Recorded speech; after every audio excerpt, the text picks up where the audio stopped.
지금 우리가 지키고 있는 이 기독교의 절기는 매년 대림절부터 시작해서 성탄절, 사순절, 부활절, 오순절, 추수감사주일 순으로 그렇게 지키고 있습니다.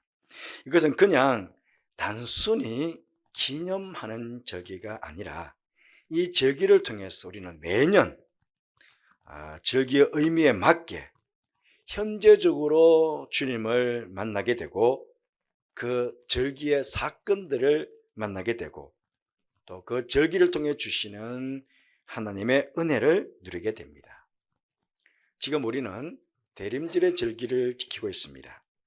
매 주일마다 제 뒤에 보이는 대로 촛불을 하나씩 밝혀가며 조금 멀리는 다시 오실 재림의 주님을 기다리지만 가까이에는 곧 성탄하실 주님을 기다리는 그런 절기입니다. 여러분, 왜 기다려야 합니까? 올해도 주님께서는 반드시 기다리는 자에게 오시기 때문입니다. 여러분, 주님께서는 아무에게나 오시지 않습니다. 그분을 사모하고 기다리는 자에게 주님께서는 임하시는 것입니다. 옛날 베데스다 연못가에 수많은 병자들이 있었습니다. 그런데 그 현장에 찾아가신 주님께서는 그 수많은 병자 중에 38년 된 병자만 주님께서 고쳐주시고 구원해 주셨습니다. 왜 그러셨을까요? 38년 된 병자가 가장 오래된 병자였기 때문일까요? 그것은 아닙니다. 다른 병자들은 절망하고 체념한 채 그냥 누워 있었지만 이 38년 된 병자는 그토록 병이 오래되었음에도 불구하고 포기하지 않고 분명히 메시아가 오셔서 자신을 구원해 줄 거라는 그런 믿음을 가지고 있었던 것입니다. 그래서 메시아이신 주님께서 찾아가셔서 그를 만나주시고 그를 치유해 주시며 구원의 은혜를 베풀어 주신 것입니다. 사랑하는 성도 여러분, 세상의 어느 누구도 우연히 주님을 만나 뵙는다든지 실수로 주님을 만나 뵙는 경우는 없습니다. 사모하며 기다리는 사람, 준비된 사람이 주님을 만나게 됩니다. 그러하기에 올해도 성탄의 주님을 기다리며 맞을 준비를 우리는 해야 하는 것입니다. 성찬들은 2000년 전에 일회적 사건이 아닙니다. 성찬들은 2000년 전 베들레헴에서 성탄하신 그 주님을 회고하거나 기념하는 절기도 아닙니다. 성찬들은 올해도 새롭게 성탄하실 주님을 실제적으로 만나고 체험하는 그런 절기인 것입니다. 주님께서는 올해도 성탄의 주님을 사모하며 기다리는 자에게 새로운 감사와 감격으로 새롭게 성탄하셔서 그를 만나 주실 것입니다. 오늘 말씀은 바로 주님께서 오셔서 기다리는 자를 만나 주시고 베풀어 주실 복에 대해서 우리에게 말씀해 주시고 있습니다. 여러분, 예수님께서 이 땅에 왜 오셨습니까? 오늘 본문 말씀에 나와 있는 대로 죄로 인해 가난해지고 마음이 상하고 포로되고 갇히고 슬퍼하고 근심하는 우리들을 치유하시고 회복시켜 주시고 고쳐주시기 위해 구원하시기 위해 이 땅에 오셨습니다. 오늘 예배를 드리시는 여러분 중에 이 죄로 인해서 생겨지는 이 문제들로부터 나는 자유하다 그렇게 말씀하실 분들이 몇 분이나 계시겠습니까? 우리는 알게 모르게 다 문제들을 가지고 있습니다. 여기 가난하다 하는 것은 실제적으로 물질적으로 가난한 사람들도 있지만 마음이 부유하지 못하고 가난한 사람들도 있습니다. 또 원어적인 의미에서 보면 정치, 경제, 사회적으로 강한 자에 의해서 억압당하고 심리적으로 자신보다 더 강한 상대에 대해서 위축되어 살아가는 사람을 가난한 사람이라고 합니다. 이런 가난한 사람도 우리 주위에 얼마나 많이 있습니까? 또 마음이 상했다는 것은 원어적인 의미로 마음이 끊어지고 찢어지고 멍들었다 하는 의미입니다. 여러분, 이번에 코로나로 인해서 사실 우리 모두는 지금 마음이 상해 있습니다. 또 때로는 주체할 수 없을 정도로 고통스럽게 마음의 상처를 안고 살아가는 사람들도 있습니다. 겉모습은 행복해 보이고 아무런 문제가 없어 보이는 사람들 중에도 속으로는 가슴을 치며 애통하는 사람들이 있습니다. 겉은 멀쩡한데 속은 다 멍들고 시커멓게 타버린 그런 사람들도 있습니다. 또 지금 자신이 처한 여러 부정적인 상황으로 인해 마음이 상한 사람들도 있습니다. 가족들 안에서 남편 때문에, 아내 때문에, 자식들 때문에, 부모님 때문에 마음이 상한 사람들도 있고, 때로는 교회 안에서 어느 누구 때문에 마음이 상해한 사람들도 있습니다. 또 고쳐지지 않는 육체의 질병으로 인해서 마음 상해하고 슬픔 가운데 있는 그런 사람들도 있습니다. 그리고 우리 중에는 무엇인가 포로가 되고 갇혀서 잡혀서 사는 그런 사람들도 있습니다. 현대인들은 온갖 것에 잡혀 있다고 합니다. 돈에 사로잡혀 있는 사람들이 있습니다. 권력욕과 명예욕에 사로잡혀 살아가는 사람들도 얼마나 많이 우리 주위에 있습니까? 육신의 정욕, 안목의 정욕, 이생의 자랑에 사로잡혀 세상만 바라보고 살아가는 사람들도 있습니다. 어떤 경우에는 중독이라는 표현을 쓰기도 합니다. 알코올 중독, 도박 중독, 게임 중독, 니코틴 중독, 심지어 쇼핑 중독도 있습니다. 평생 고질병에 포로된 분들도 있으지 않습니까? 고혈압이나 당뇨처럼 평생 그 병에 포로가 되어 있는 그런 사람들도 있습니다. 또한 우리 중에는 스품에 빠져 있고 근심 중에 있는 사람들도 있습니다. 우리는 즐거고 기쁘게 살아가기를 원합니다. 그럼에도 우리가 살아가면서 우리를 슬프게 하고 근심돼가는 일들이 얼마나 많이, 얼마나 자주 우리 주위에서 일어나고 있습니까?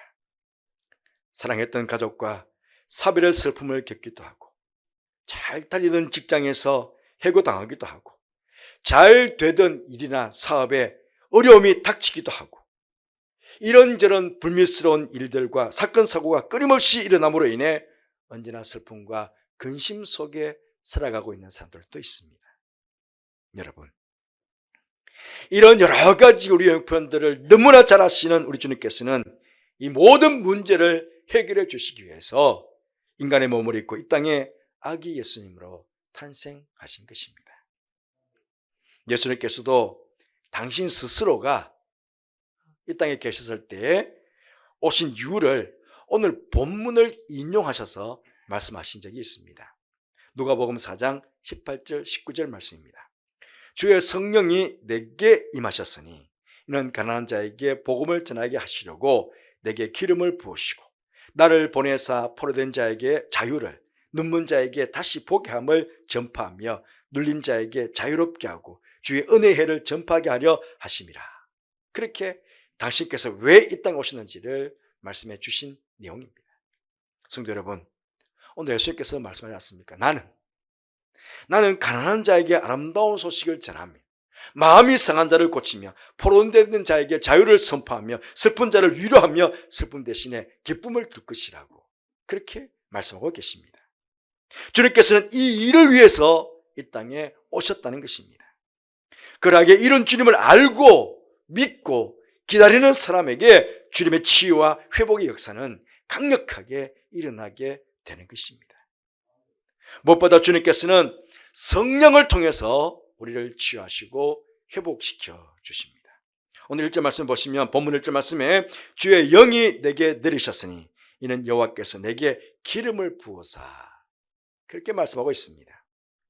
하나님께서는 예수님께 성령을 기름 붓듯 하셨습니다. 그래서 예수님께서 이 땅에 계실 때에 강력한 치유와 회복의 역사를 이루신 것입니다. 예수님 가장 가까이에서 이것들을 지켜본 제자들이 그 중에 베드로가 있습니다. 베드로가 경건한 가정이었던 로마의 백부장 고넬료의 가정에 가서 초청을 받아서 거기에서 설교한 적이 있습니다. 그 사도행전 10장이 그 내용이 나오는데요.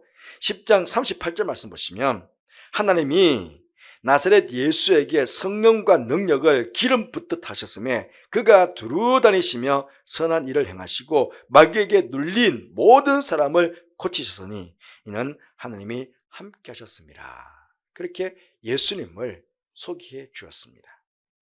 여러분, 하나님께서 주님께 기름 붓듯 부어주신 성령께서는 우리를 치료하시고 회복시켜 주시는 영이십니다. 심지어 로마서 8장 11절 말씀 보시면 예수를 죽은 자 가운데서 살리신 이의 영이 너희 안에 가시면 그리스도 예수를 죽은 자 가운데서 살리신 이가 너희 안에 가시는 그 영으로 말미암아 너희 죽을 몸도 살리시리라.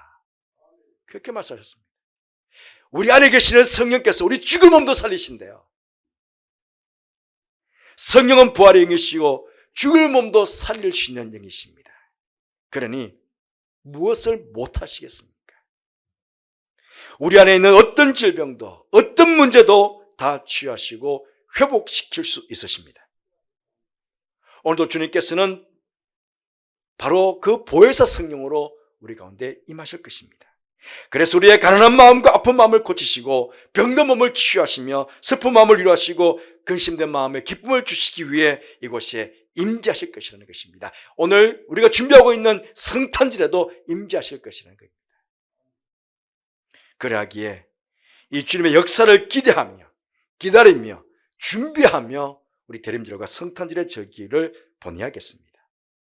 또한 이 예배에 내 삶의 현장에 성령 하나님께서 임하시기를 사모하시기를 바랍니다. 기대하시기를 바랍니다. 간절하게 여러분 간구하시기를 바랍니다. 그렇게 하실 때 오늘 예배뿐만 아니라 이번 대림절과 성탄절 기간 동안에 이 땅에 오신 예수님을 여러분들은 배우게 될 것입니다. 또한 그분을 통해 여러분 안에 있는 모든 인생의 문제가 싸매어지고 고쳐지고 회복되고 치유되어지는 놀라운 역사를 여러분들은 경험하게 될 것입니다. 이런 놀라운 역사를 경험하게 되기를 주님의 이름으로 축복드립니다. 또한 주님께서는 말씀을 통해 우리를 치유하시고 회복시키십니다. 오늘 1절 말씀처럼 주님께서는 가난한 자에게 아름다운 소식을 전하여 주심으로 그들의 가난한 영혼, 아픈 마음과 육체를 치유하시고 회복시켜 주십니다.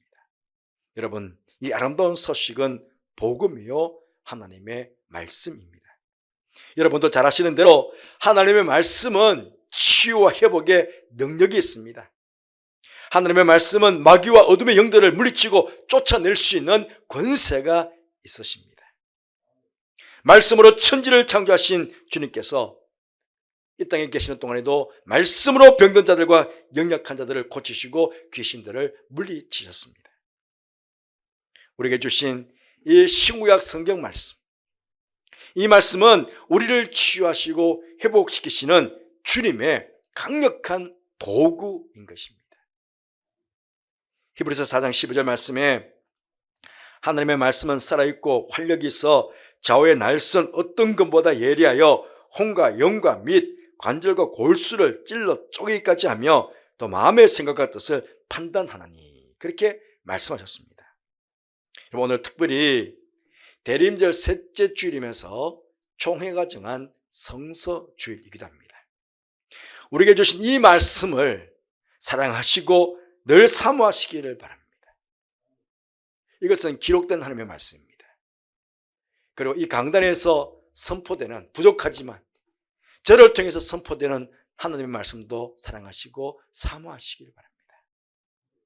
그렇게 하실 때에 기다리며 사모하는 자에게 주시는 복이 살아계시는 하나님의 말씀을 통해서 말씀으로 여러분 가운데 역사하셔서 치유와 회복의 역사를 일으켜 가실 것입니다.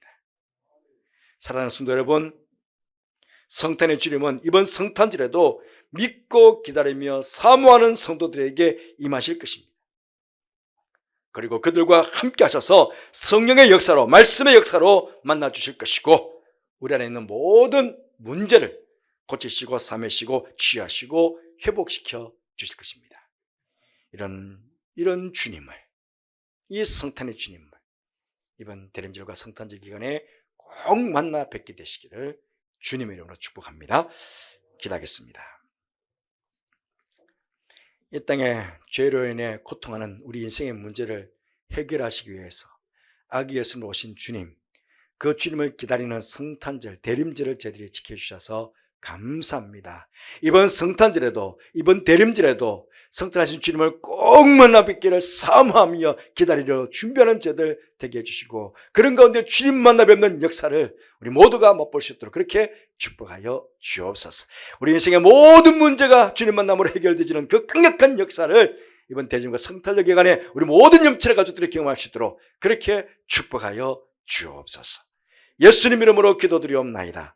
아멘.